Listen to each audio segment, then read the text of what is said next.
Yeah, it's good to be going into postseason play off of a win against a good Texas A&M team on the road. It gives you confidence. It gives you a boost heading into tournament play. Even though we got a difficult matchup with a South Carolina team that's hard nosed and physical, and we were lucky kind of both times to beat them twice this year. First up, we have Chip Howard of KZNE Radio. Tony, I was wondering if I know you play players anyway, but it seems like you rotated quite a bit on Saturday, and if you did that on purpose to try to wear A&M down late.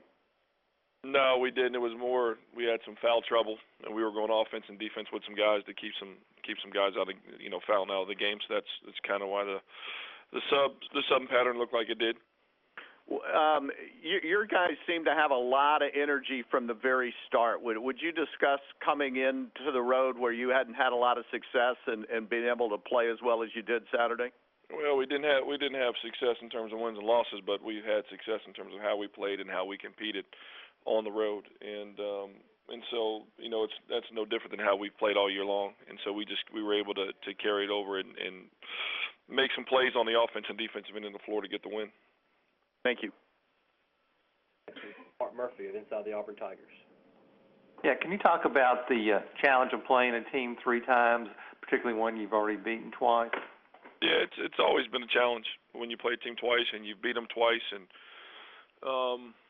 they're going to make some adjustments, and it's in how they play. Where they're very physical, maybe the most physical team in the league, is always a challenge. And if you would talk about your side of the bracket, to me it looks like it's the tougher one.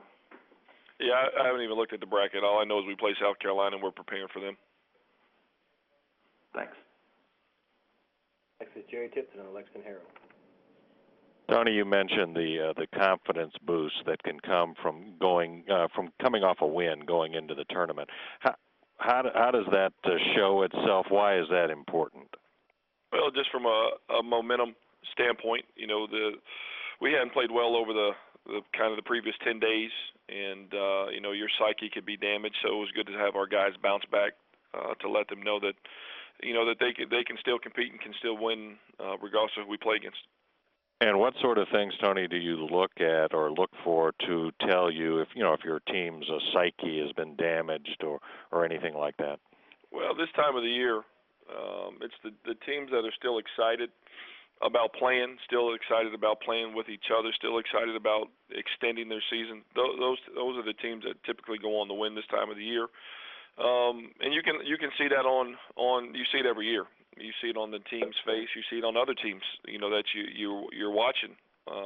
You can see it on their guys' faces if they're still excited about competing. And I think you saw, or whoever watched the game on Saturday, saw that our guys are still excited about competing together and competing for each other and trying to extend the season.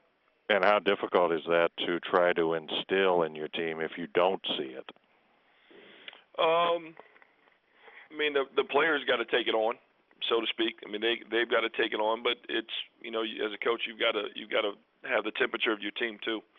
And coming off 2 tough wins for 2 tough losses in a row for us, I just felt our guys, they were still competing and playing hard in those things, but I could see them getting frustrated over those 2 games from not coming out with wins. And so I showed them some tape of some other games early in the year where we competed and we were excited and all those things. And I think it helped our guys bounce back mentally.